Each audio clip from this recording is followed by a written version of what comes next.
We are back with another episode of the Freedom Train Podcast, and we're turning this bitch into a musical podcast. So get your motherfucking mind right. Ain't that right, Pat?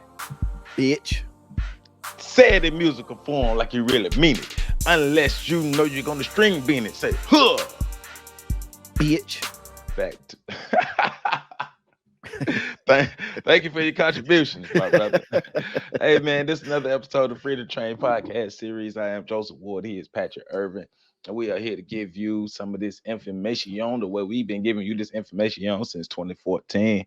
And this episode also into the My Strange Addiction realm. A brother named Nathaniel. Well, not a brother, but a man, because he ain't a brother, but a buddy named Nathaniel who's in love with something that's also not a human. But I'm gonna let you see it before I ruin the surprise. So, Pat, you ready to see what Nathaniel in love with? Well, let me. Do you think he in love with a stripper? I don't think we would be watching this video if he was. T-Pain popularized that already. You think he in love with his grandma? I hope not. A toothbrush? It can't be no worse than Dave Cat. Well, let's find out. Let's find out. My name is Nathaniel. I'm 27 years old. And I'm in a serious relationship with my car. Morning, baby. Handsome man. Nathaniel is in a committed relationship with a car that... He said you're a handsome man. Yeah, I was like, so he's gay too?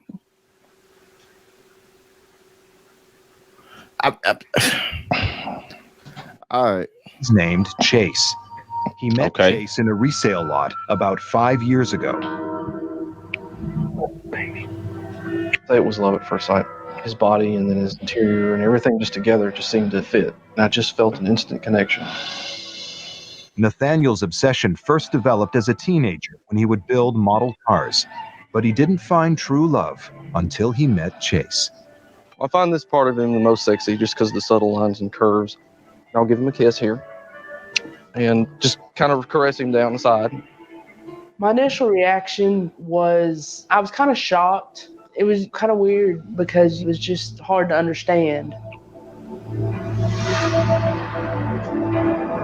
Okay, so let's read. Objectophilia is when a person develops a strong emotional and sexual relationship with an inanimate object. Objectophilia. And it's a boy. Yeah, I'm kind of stuck on that because most people, even the gay people I know, refer to their cars as a she. Yeah, I don't know many people. I don't know many people who refer to their cars as masculine unless it's like a dude who got like a big truck, but he doesn't have objectophilia as well. But because when you say that, I'm even thinking about the dudes I know with big trucks, and well, not all of them, but it'd be like the Hulk or something. Yeah, but yeah, like King Kong. But most of the ones that I know, even them, like I know a dude that call this truck Big Bertha, and I know like dudes that like they still have like a feminine. It's just like a big name. Yeah, even going back to like when sailors, captains would name their ships, and there's always a feminine name. So I'm kind of like, so he's a man who I guess otherwise would be attracted to men, but right, yeah, that's. But I'm also wondering how this objectophilia begins, because like they're saying it started developing when he was a child playing with model cars. But what about playing? Now I'm curious about what about playing with model cars stimulated him sexually? Well, I'm also interested in his, like, cause it's the same as Dave Cat, and I think it's interesting that when they talked about both of where they came from, both of them, and where their attraction to these objects developed, Like, were there male role models in their lives? Because Dave Cat, the picture was of him and his mama, and with this dude, the picture again is with him and his mother.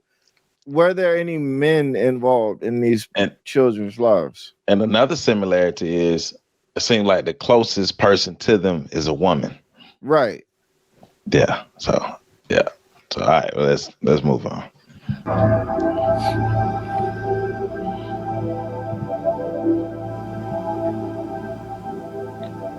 Honestly, I don't know why I feel the way I do, but I just absolutely love Chase. We always have such a good time together. He likes a lot of the same music I do.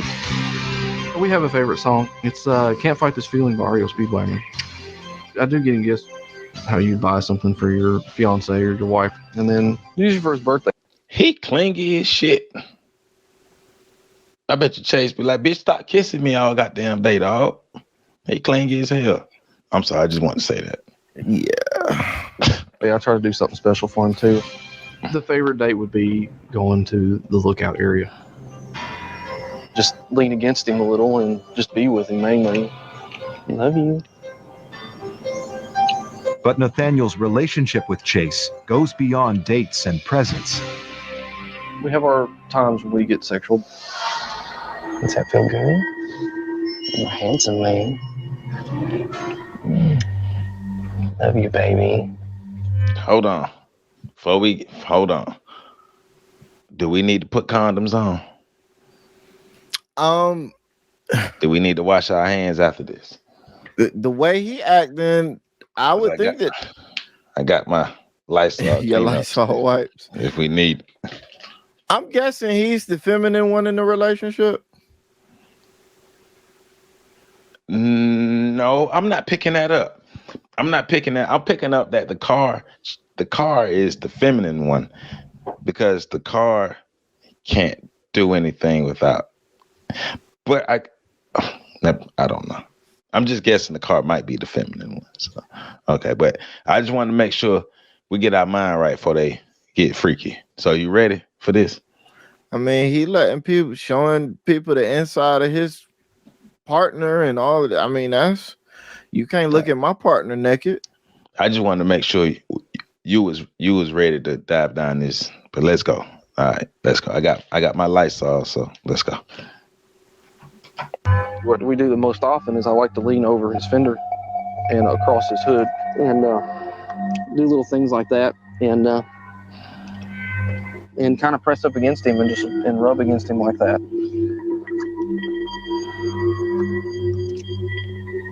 One of his more bold positions is for me to be underneath him. He really likes that. It's very special to make love to Chase. I am worried for my friend because it's not normal, and you may have people that don't understand.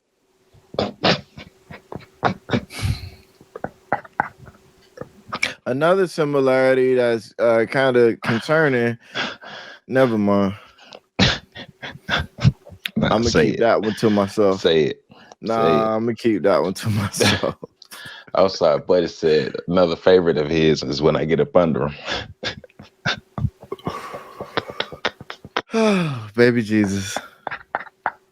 I'm sorry, I didn't mean to laugh, but damn it, I laughed. So okay. Understand and make fun of you. Nathaniel's so attached to Chase, he rarely lets anyone else drive him, and never lets Chase out of his sight for more than 24 hours. There have been times it brought tears to my eyes because I wasn't with him at work. His picture's on my desktop, so I see his face all the time. It really bothers me when he gets dinged or scratched. If something were ever to happen to Chase, my heart would just stop. I just have to gather myself here. I'm sorry for all that. I am concerned for Nathaniel emotion-wise. I think life would be easier if he did change. Love you. Nathaniel's roommate Kim is one of the few people who know the full extent of his love life. I guess the reason I don't tell a lot of people is because I don't know the response I'm going to get. I always worry about that little bit of disgust that somebody may have. But Nathaniel's biggest fear is how his relationship could affect his career as a customer service technician. I mean, if everybody found out, it'd be worried that may affect my job, but I love him to death. I wouldn't trade him for the world. Good night, baby. Way to keep a secret, guy. 15 million views. Good job. Bruh. This shit is funny. I'm sorry. I'm trying to be cool. I'm trying not to be an asshole. But I'm sorry. But it said, I'm wondering how this would affect me professionally as a customer service technician. Man, if you don't sit your ass down, man. You know how many people work in customer service that's crazy? All right, we got a couple seconds. Let's finish.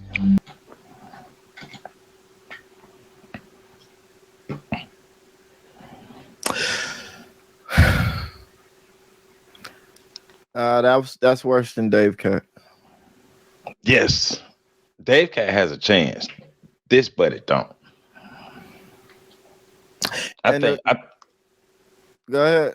I think somewhere down the line, if the right person comes along, or Dave Cat could possibly take therapy serious and turn a corner. I don't know about this guy. He seemed to be more socially awkward than Dave Cat. Nah, yeah. But he also seems to be more aware than Dave Cat. Like he's embarrassed. Yeah. By it. Yeah. Obviously not embarrassed enough to not do a show on it. I do wonder how much they paid him for that. Well, a lot of these people, they're not that embarrassed. If you're coming on national TV to tell people about the hell is going on with you like that, you're not that embarrassed. I mean, at least if you are, you selling yourself out for the money. But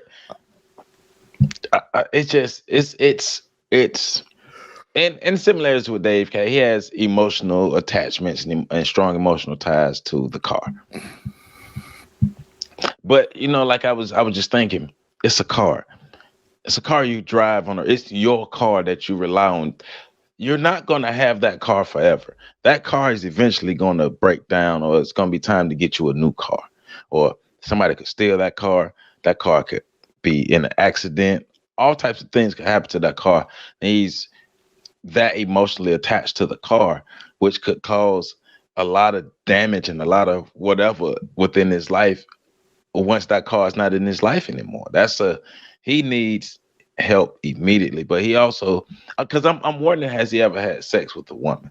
Has he ever had any intimate encounters with a woman? That's what I'm wondering.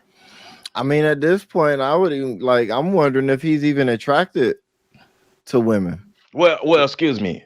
Has he ever had any intimate encounters with a man? That's what I mean.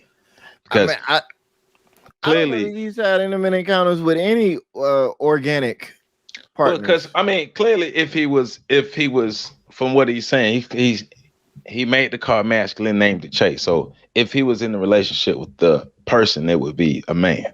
So have you ever kissed a man? Have you ever held the man's hand? You ever seen the wee wee or something like that? So I'm wondering. I got at least his best friend is not as enabling as Dave Cat was. Right. And I didn't see where there was a circle of guys that was like as cool like Dave Cat had. Right. So that's a point, and for him, like you don't have, like you said, you don't have a team of people telling you it's okay for you to go down this road. But I'm even like, yo, what happened? He get up under that car and forget to set the e-brake, or the car get bumped from behind, somebody run into it, or Objectophilia. Wow. A lot of shit can go wrong while you laying under your car making out with the front hood. Yeah, but it's like I was having a conversation with a coworker a couple of weeks ago, how life experiences and environment can affect the person's mental health. Yeah. And some people don't seem to think that. Some people don't seem to think that life experiences and environment can degrade a person's mental health, and it can, especially if you've been in traumatic and extreme conditions that you've been living in, trying to survive in. So that will affect you. But so I'm wondering what has happened with this man for him to take this path, because we're men. It's not hard to get sex from a man. At least sex. It's not hard to get that from a man. Like, you really, all you got to do is say, hey, somebody want to fuck, and a man, you know how men are. Somebody want to fuck. Now, to get like real relationship, of course, you're going to have to put in real work, but it's just intimacy. All you got to do is raise your hand and say somebody want to fuck, and a man wants to fuck. So yeah, but is that the same for gay guys? Yes. And that's a genuine question. I don't know. like Matt, like we're remember, all men are socialized the same. So no matter if you're a gay man or a straight man or whatever you want to consider yourself, we're all kind of socialized to, if somebody want to have sex with you, have sex with them. There is no real dick discipline that's socialized with men, not like it is with women. Not like it was with women. True, yeah. Yeah, because with this new revolution, it's like I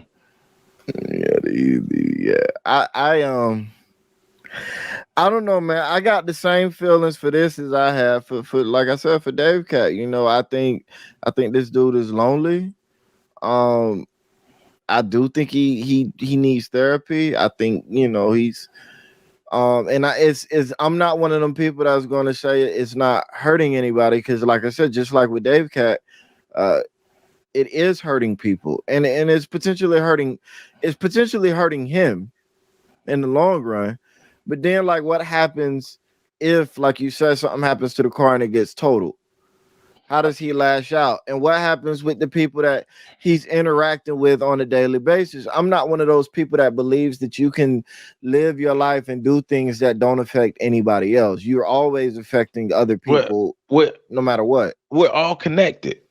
No matter what people like to believe or whatever, we're all connected. My behavior today will affect somebody somewhere down the line. The butterfly effect. Like, we're all connected, and we all influence and affect each other. So so we should, we cracking. I mean, I ain't gonna lie, this shit kind of funny. So we're gonna have some jokes, but we're gonna have some seriousness and realness in this as well.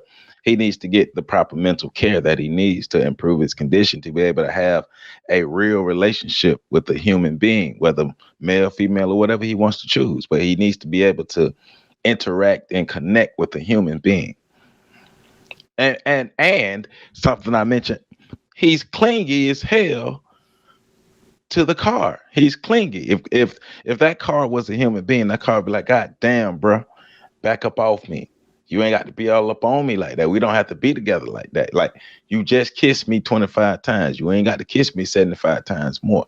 He's clingy as hell. So there's something else into that, because why you that damn clingy?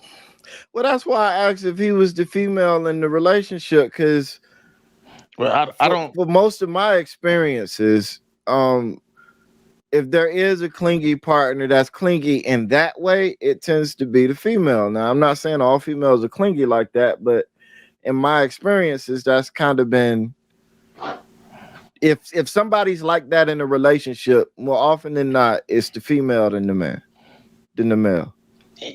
Most often than not, but I've seen instances where the clingy partner was the male. I have seen that. Clingy like that though? Yes. Yes. Yes. I've seen many women have to hurt buddy feelings because he clingy as hell. Matter of fact, what was funny that we're saying this now is, I was in the post office earlier and I saw this couple, and I was like, oh, she gonna break that man's heart one day, because he looked like he clingy as hell and totally wrapped up into her. Like, she gonna break his heart bad. So, yeah. I got nothing. Yeah. But I do wish him the best. I hope he gets the care that he needs. But how do we work through social awkwardness? I think people gotta stop. I think people gotta get comfortable with who they are, while at the same time, um,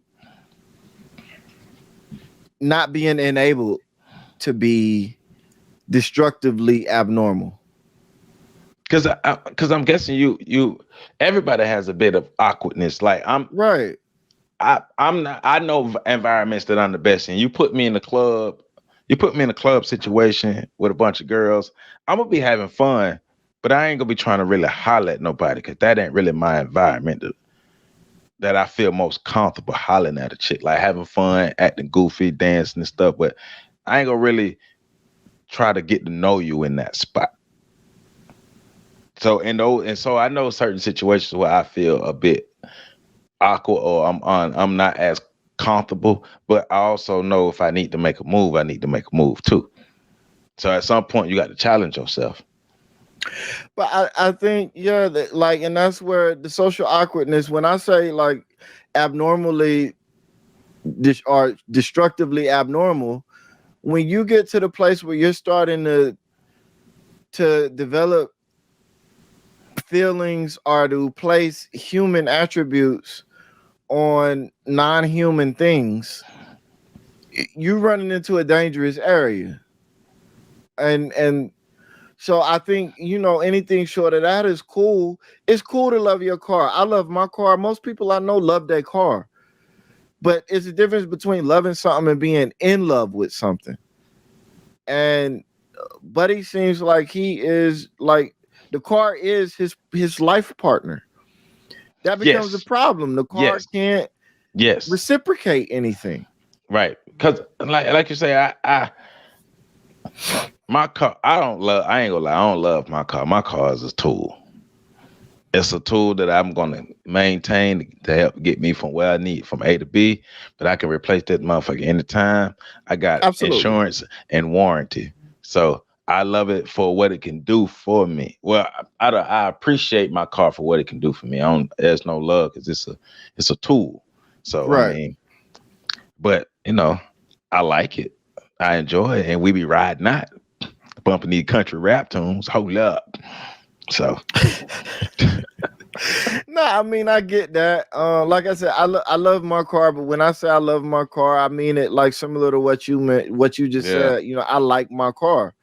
Would I be devastated if something happened to it? Nah. I mean, as long as I can get another one, I'm straight. I got good insurance. Hit my shit. You ain't gonna help me get a new car faster. And my credit good, so I'm chilling on that. But I also understand, like, and I do, I think maybe if he has been in relationships with humans, maybe he was intimidated, or maybe they didn't work out. Like, I wondered, if he had the same types of issues that Dave Cat had. But we go back to what we said in the Dave Cat show, man. Like, people got to get comfortable and familiar with rejection, especially if you're a man. It happens. But I guess in his situation, like, you're less likely to be rejected by a man, especially on sexual terms. Like relationship terms, it's a little higher percentage, but you're less likely to be rejected by a man on sexual terms. So he could at least have sexual relationships, but you also have to build all types of relationships as well. But I don't know. I don't know. I don't know how to help people get past the fear.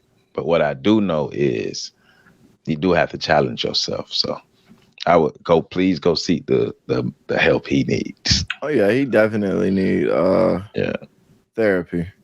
Yeah. So I guess that's all we got to say about that, man. So yeah, I hope him and Chase